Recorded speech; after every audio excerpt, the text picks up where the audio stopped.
something is going down.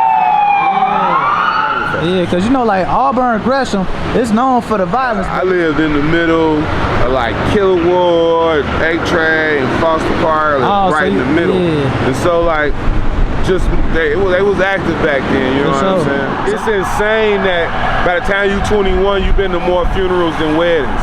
A lot of the street organizations in Chicago started because they was getting harassed by the white street gangs in their neighborhoods. Both the Irish mob and the Italians had street gangs too. They used to send black kids to the St. Charles Boys Home, right? It'd be like 8 black dudes in there and 50 white gangs, right? No, for real, white folks come to your neighborhood, drop drugs in, now you competing against each other. When your intentions is unpure, only unpure results can come from it. Like the low end. All black people in Chicago, for the most part, 90% of us lived in the low end. Man, the lottery started on the south side because of black street organizations. They was millionaire number runners. Snickers got invented here. Twinkie got invented here. Kraft macaroni and cheese got invented here. Oh, that shit used to be farm, bro. Harvey was farm. Dalton was farm. Riverdale was farm. Something got a name and got a history. Oh man, the eye of the trenches, baby. Look! This is the eye of the trenches. Oh man, it's Dilla, Chicago historian, your favorite Chicago urban historian. So let's get straight to it. How did you become a historian, brother? That's like a double question, man. On the one hand, I became Chicago's historian. I started putting Chicago history stories on TikTok and on Instagram, and they took off, man. Started filming lots of videos. The way I became a historian was I've been studying Chicago history for like 20 years. Oh, wow. Yeah. So, like, how did you get into it? What intrigued you to, like, go into Chicago history? Fortunately, man, my family was a family of, like, readers, you know what I'm saying? You said of what? So fortunately, my family was like a family of readers, you know what I'm saying? And my older brother read a lot of Chicago history books. My old man was a cop, so he would talk about a lot of Chicago history. You know, he joined the police department in 1969, you know what I'm saying? Wow. So he had seen a ton of Chicago history. So just between him and my brother, that's what really got me on studying Chicago history. So like, what area you come from? Where you was born at? Like, I live on still the same area I live in now, man. I was born in Auburn, Gresham, went to Calumet High School. So Calumet High School still up? Nah, the building's still up, the school closed. Dang, is it a new build? Like, it used to be Perspectives, right now it's empty. It's an empty school. Wow, so you talking about Perspective, not MSA, but the other one, right? Yeah, it was the other one, yeah. Yeah, it was like on 78, correct? I believe. 81st. 81st, yeah, for sure. So wow, so you know Auburn, Gresham, it's a lot of deep-rooted history here. Oh yeah, in this area. Tons of history, right? Like, you know, it used to be an Irish neighborhood. We got the history of St. Sabina, man. Father Figga been over here putting in work for a long time. But then Calumet itself, you know what I'm saying? Like, Shaka Khan went to Calumet. You know what I'm saying? Yeah, hell yeah. Marshall Warfield. Some legends really came out of that school. 1000%. Sure. Kirby Puckett out of Calumet. So how was it growing up for you in Chicago and Auburn, Gresham, man, I ain't gonna hold you. It was a little rough, man, because I lived in the middle of like Killer Ward, 8th Trade, and Foster Park, right in the middle. And so like, they was active back then, you know what I'm saying? So you come from, like, for lack of better words, a gang-infested area. Yeah, for sure that. For sure. So you good people there, you know, people working hard and all that, but it was definitely gang-infested. Yeah, because you know, like Auburn, Gresham, it's known for the violence, but it is some beautiful homes there, bro. It'll surprise you, right? You come over there, it looks so nice. You know, it's really block by block in Auburn, Gresham. Yeah, for sure. It's like that everywhere, but it's really like that here, right? You can go a couple blocks and you'll feel like you're somewhere else, you know what I'm saying? Why you say you'll go a couple blocks and feel like you're somewhere else? Cause it's really hot over here in certain blocks, you know what I'm saying? So you'll have to watch where you're at. But then on the other hand, you'll drive down certain blocks on Morgan, certain blocks on May. You'll see all the Chicago bungalows and everybody done took care of their yard and they got flowers and shit. So you know what I'm saying? It'll feel like you're on a different side of the city. For sure. So you mentioned Wait, one second. So you mentioned Auburn Gresham was originally an Irish neighborhood, right? Yeah, absolutely. But now it's predominantly black, correct? Yeah. So like, what made that shift happen? It's this thing called white flight. So in 1950, it became illegal to discriminate against it became illegal to discriminate against black people in certain neighborhoods, and so these things called restrictive racial covenants ended. And after that, black people was able to move. So we used to all live in like the low end. All black people in Chicago, for the most part, 90% of us lived in the low end. I can attest to that. My family come from Robert Taylor homes. Right, a lot of black folks. Even before that, man, all the way back to the 1800s, that's where black folks lived. What, the low end? Yeah. So Bronzeville is like really our roots. Oh yeah, 1000%. Bronzeville is for sure the roots for most black Chicagoans. People left Bronzeville even to go to the west side in the 1950s. You said 1950? In 1947, a guy by the name of Dempsey Travis helped open up the west side. But again, before that, most black people lived in this thing called the Black Belt in Bronzeville. Wow, I never knew that. Yeah, that's some real history. So you said it was called the Black Belt? Yeah. So why did it get that name? Break it down. So it's called the Black Belt, and I'm gonna send it to you. When you looked at a map of Chicago where the black people live, it kind of like was shaped like a belt. So they was all boxed in that neighborhood. You know, 85% of all black people was only in Bronzeville for a long time. So what's the Black Belt now? The Black Belt now, we call it Bronzeville. Some folks call it the low end, but I would say the entirety of the south side is the Black Belt, right? With a few exceptions, right? There ain't no black people in Mount Greenwood for real. It's some black people in Hyde Park and in Kenwood, but for the most part, all of the south side is pretty black. So where exactly we at right now? Like Leo High School, man. Let's walk around, show them a little bit.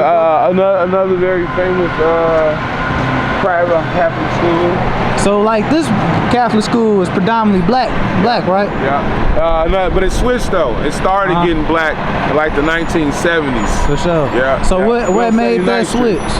Again, same thing, right? As black people moved over here to these neighborhoods, white people moved away. That's when they started moving to the suburbs. You know? Dang, for sure. So like, what's something you want to speak on that the youth should know?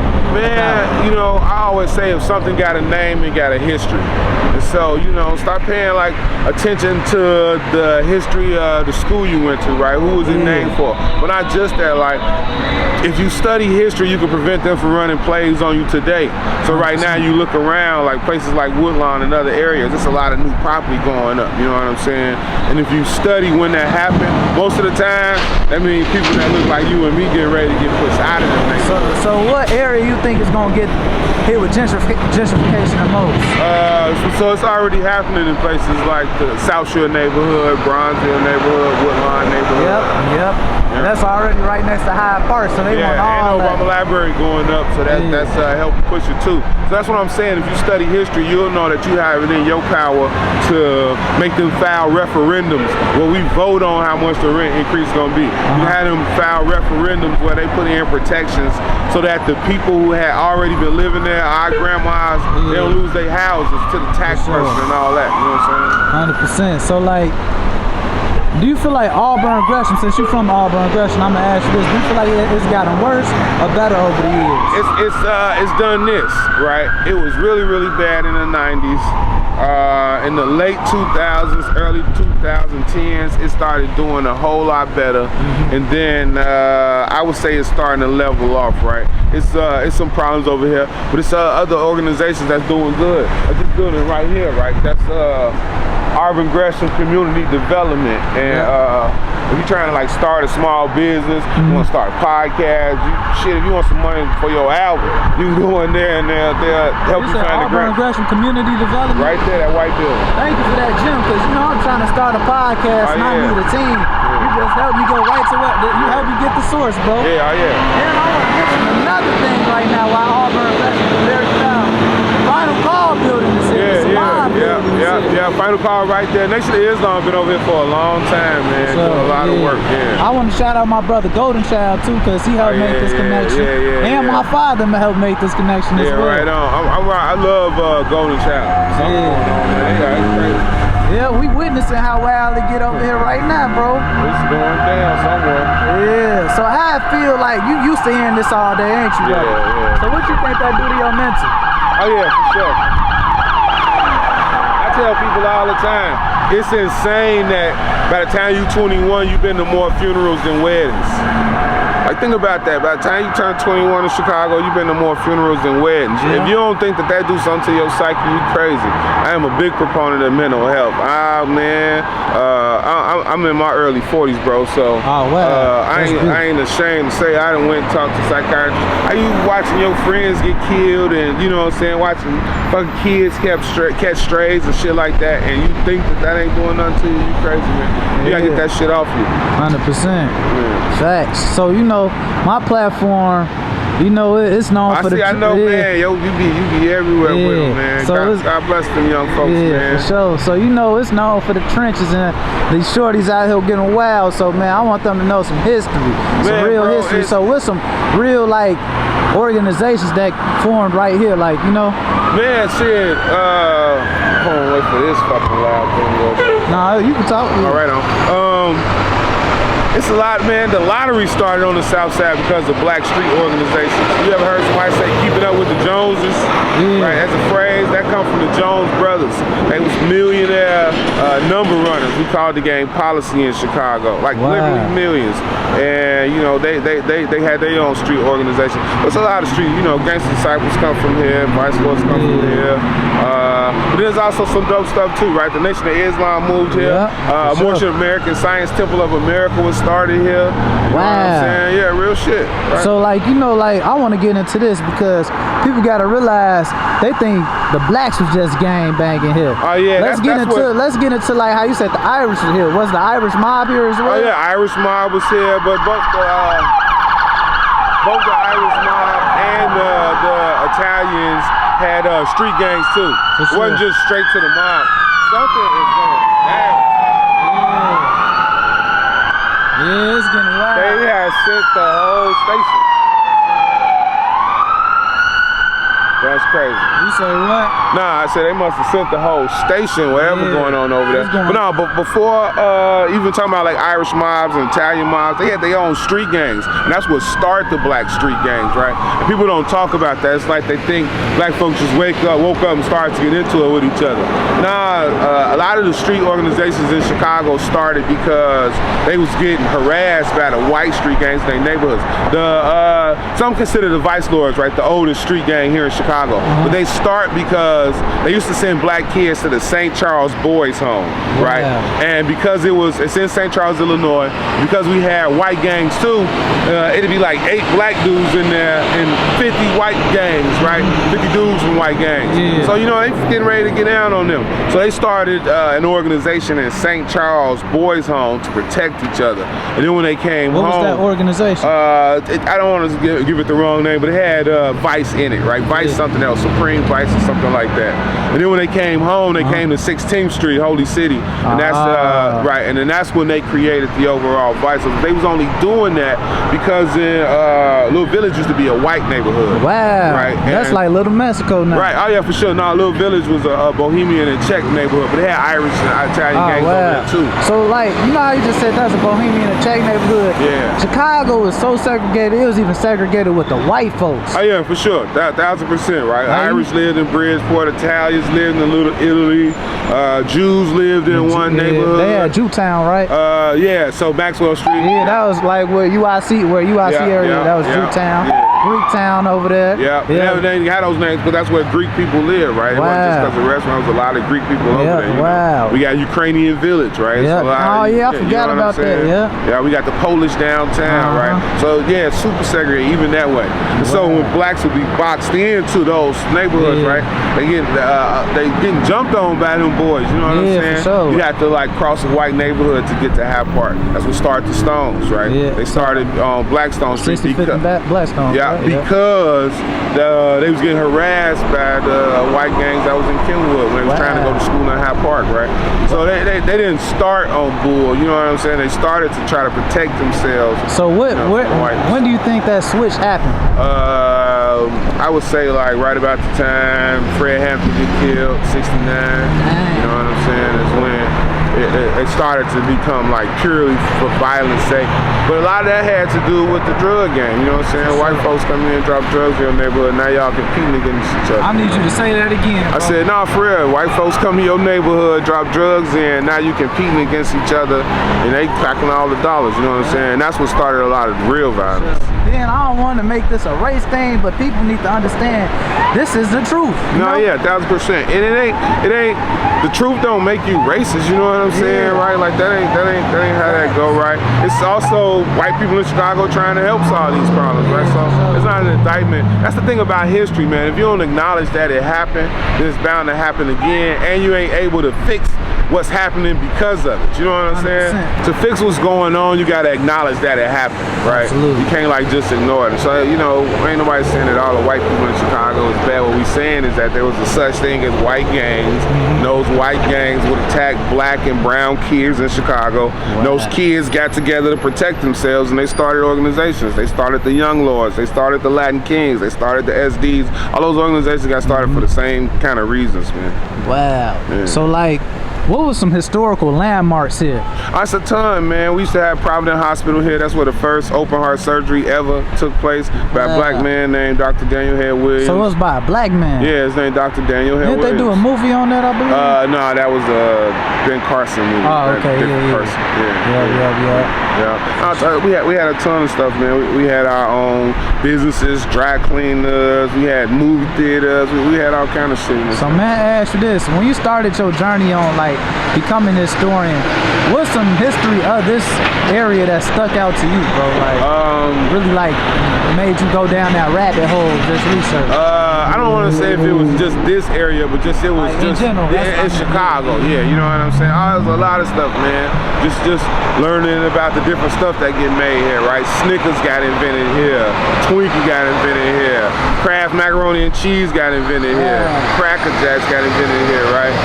Not just that, Tony the fucking Tiger got invented in Chicago. For real? Yeah, no bullshit, dog. Wow. So, in your opinion, like do you think Chicago is the mecca of everything? I would say so for sure. Hell yeah. You can look at it yourself, man. You can look at it yourself. From everything, from advertising.